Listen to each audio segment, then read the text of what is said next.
lumalaki pero hindi talaga may pagmamalaki. Tama po ba? Ang ating pong pag-uusapan ay tungkol po sa paglago, paglaki, toward faithfulness and service. Tayo pong lahat ay pumikit at manalangin. O Diyos po naming banal, nais po naming marinig ang inyong pong tinig sa oras na ito. Sa pangalan po ni Jesus. Amen. Ang inyong pong lingkod ay galing ng South Taguig, pero nakatira po sa Cavite. Ang biyahe po mula South Taguig hanggang Cavite, o Cavite hanggang South Taguig ay 4 na oras. Pero dito po sa inyo ay abot lamang ng 1 o 2 oras. Mas matraffic po sa Bigutan exit. Nakadaan na po ba kayo doon? Masusubok ang inyong pagiging Kristiyano. Ubos na ang iyong bulsa, maubos din ang iyong pasensya. Si Ellen G. White po, sa mga kabataan, kung kayo po ay nagpaplano ng magpakasal, pinakasal po siya ng 18 years old. Bata po ba? Ang kanya pong boyfriend, si James White, ay 25 years old. At ang gap po nila ay 7 years. Ako po ay 7 years gap din po sa aking misis. Kaya inspirasyon ko ang kanilang buhay. Ang sabi nila, napakabata naman ang direktor ng youth. Sabi ko ay, salamat sa Panginoon. Ang tingin nila sa akin ay bata pa. Nangangarap ako someday magkaroon din ng director na senior citizen ng youth. 1845, February, nagkakilala si Ellen G. White tsaka si James White. Ellen Gold Harmon. Hindi pa White ang kanyang apelido. Ang Great Disappointment nangyari noong 1844. So, 1 year after ng Great Disappointment, sila po ay nagkakilala sa gawain. 1846, August 30, sila po ay kinasal. Pansinin niyo po yung context nito.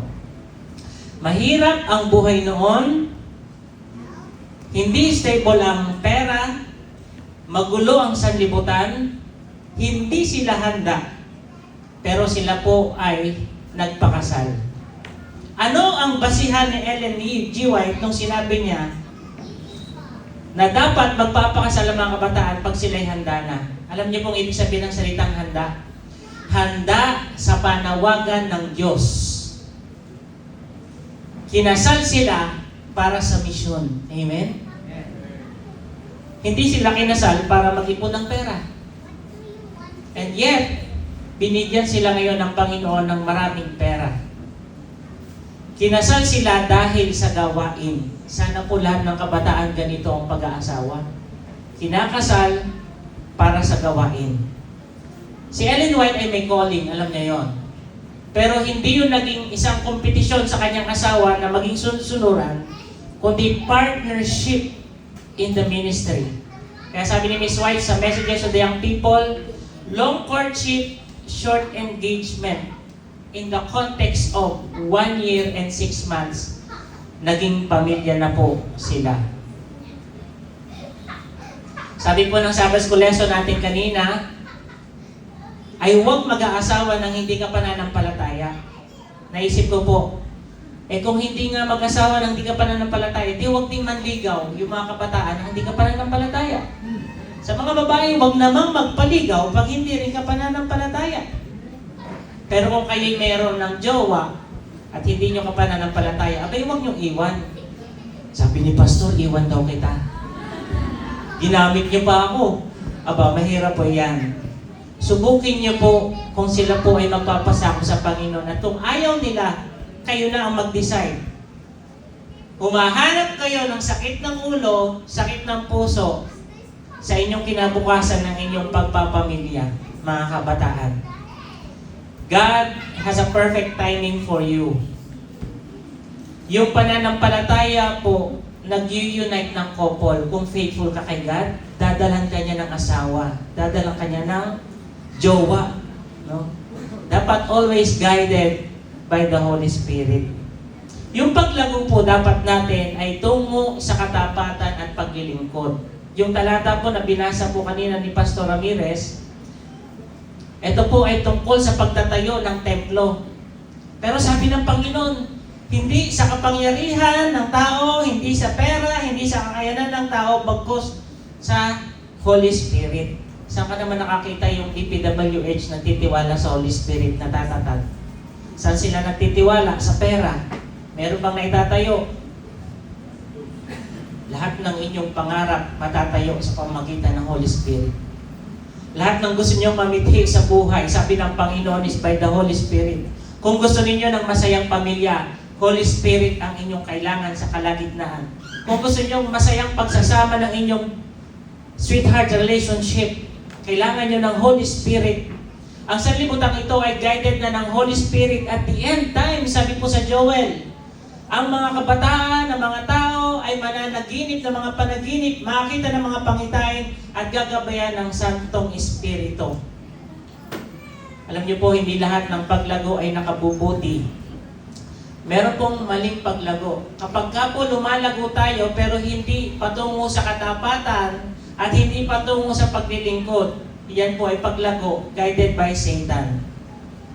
Sa AUP, nung kung ako'y nag-aaral pa, kahit po kamakailan, nung hindi pa naayos yung masyadong daan po diyan, mula AUP, ang pinakagusto kong tanawin, pababa, kita mo yung Laguna Bay. Kita mo yung Santa Rosa, yung Makati, yung Pasay, kita nyo. Maliwanag. Meron po dyan pababa, meron pong puno ng bulak. Napakataas. Ang problema sa punong ito, tabing-tabi mismo ng kalsada, at alam ko na puputulin ito someday. Sabi ko, sayang. Napakayabong ng dahon, napakataas, napakaganda. Pero puputulin din pala kasi hindi sa purpose niya nakatanim, nakatubo. Kailangan tanggalin.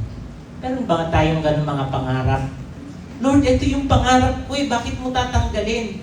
Lord, buong buhay ko ito yung pinag-pray ko, pero bakit ganun mawawala na lang?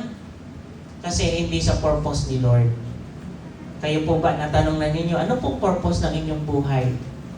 Yung ginagawa po ba ninyo ay nakasentro sa purpose ng Panginoon sa inyong buhay? Sabi po ni Ellen White sa Testimonies for the Church, Volume 4, page 89. Meron daw po na mga tao na malalapad ang dahon, malilong, mataba ang sanga, pati lupa, pero wala po siyang purpose. Wala po siyang bunga, hindi mapakinabangan. Bakit po? Dahil, sabi niya, ang hindi buong pagsuko kay Kristo ay nagbubunga ng buhay na mukhang banal, ngunit walang tunay na bunga. Sapagkat ang ugat ay nasa sanlibutan pa rin. Yung kanyang mga dahon, mga galamay nandun sa loob ng church. Yung kanyang sanga nandun sa church, naglilingkod, pero yung kanyang ugat ay nasa sanlibutan, gumagawa na animoy, merong kabanalan, pero sabi ni Ellen White, mukhang banal, pero hindi banal. Sabi po ni Timoteo 3:5, may anyo ng kabanalan, datapwat tinatanggihan ang kapangyarihan nito. Marami tayo ay naloloko, nakala natin tayo'y malago. Tayo ay mayabong, tayo ay punong-puno ng lilong, pero hindi naman po galing sa Panginoon. Kaya ang tanong dapat natin ay hindi lumalago ka ba sa iglesia? O kaya lumalago ba yung bilang ng iglesia? Lumalago ba yung gawain at karanasan? Ang tanong po dapat ay, lumalago ba ang aking karakter kay Kristo? Mas naging humble na ba ako?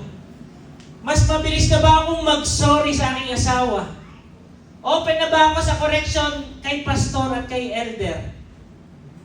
Mas nagpipigil na ba ako sa aking galit? Hindi na ba ako toxic kasama?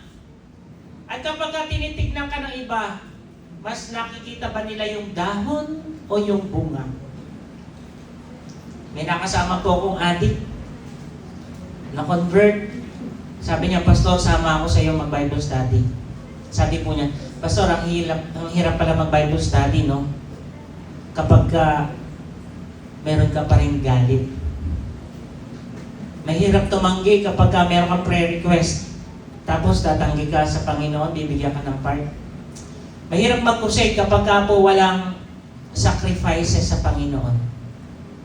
Kaya kailangan tayo lumago sa Panginoon, nakaugat sa Panginoon. Nung ako po ay bagong binyagan, meron po akong tinatawag na secret place. Ako lamang po at ang Panginoon.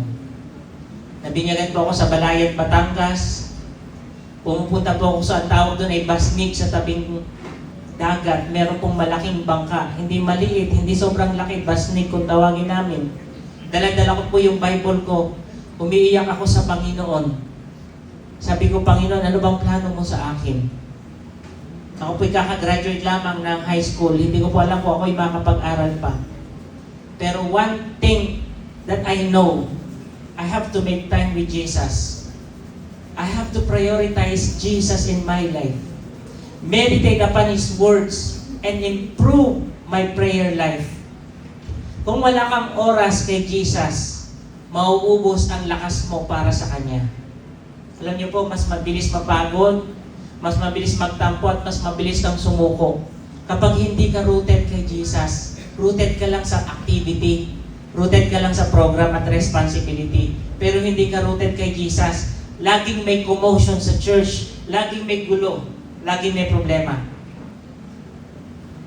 Our focus must be not just only financial growth, achievements, and success stories.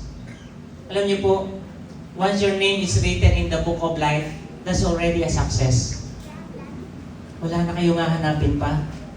Doon na nakaugat yung inyong pananampalataya. That's why ang sabi ko sa mga kabataan at sa mga kapatiran, ang success, kapag meron kang Kristo sa iyong puso, graduate ka man o hindi, you already a successful person. Amen? Kaya sa mga hindi pa totally surrendered kay Jesus, paano ko po kayo mako-convince? There must be a sense of need about Christ. Know your purpose. Nung ako po ay bagong binyagan, nag-aral po ako sa AUP Working Student.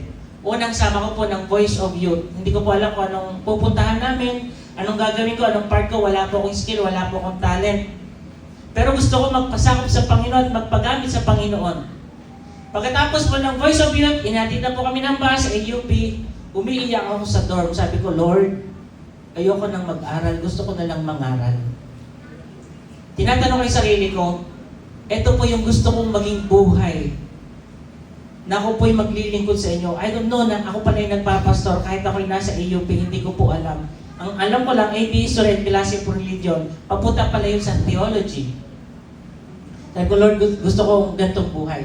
Alam niyo, magandang tanong yon sa mga magjowa dyan.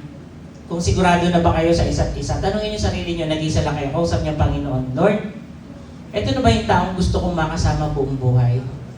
Pag hindi mo siya nakikita, parang umiiling ka. It's better to break the heart right now than a home tomorrow. Baka nagsisisi lang tayo sa ating gagawing decision na napakalaki. And growth must be tested. Kapag dumating na po yung pagsubok, minsan nag-give up na po tayo. At alam niyo po, alam na alam ni Lord yung gusto ko. Gusto ko po ng gitara. Mahilig po ako sa gitara. One time nag-worship po kami sa dormitory. Tumutugtog po akong gitara, may narinig po akong salita. Sabi niya, huwag ka nang mag-gitara, wala ka sa tono. Nagdamdam po ako. Alam niyo mga kapatid, that is the best encouraging words na akin pong narinig sa aking pag-aaral ng gitara. Yung mga taong nagsasalita at hindi naniniwala po sa inyo. Alam niyo po, may papakita po ako sa inyo kung kayo po ay familiar. Dahil po sa salitang iyon, ako po'y nakabuo ng may Yeso Songbook. Ang pangalan po ng Yesong ito, yung aking panganay, si Juye. Dahil po sa salitang iyon, kinakailangan ang pananampalataya ay masusubukan. And then, mayroon po sumunod, may Shiloh, piano chord, songbook. Yung sumunod naman po. At meron pa pong isa, wala naman po dito, naubos na. Yung Judah, yung ukulele songbook. At meron din po kaming ginawa, ito sa kay Pastora Jaisel, 52 Weeks Parents Bible Journal. Paano maging parent sa mga anak. na hindi na nila makontrol.